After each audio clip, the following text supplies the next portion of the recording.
Let me show you how you can create your first form in TinyCommand. From Home page, click on Forms. You can start from a template or create a form from scratch. I'll create one from scratch. Edit out the name and add a description for the form so that it's easier for you to find later on. Once you click on Create Form, this opens your canvas. This is where your form gets built.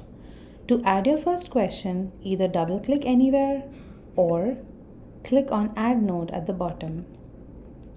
You'll see all available question types here.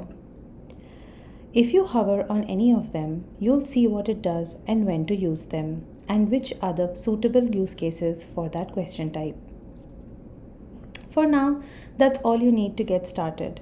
In the next videos, I'll show you exactly which question types to use and how to set them up.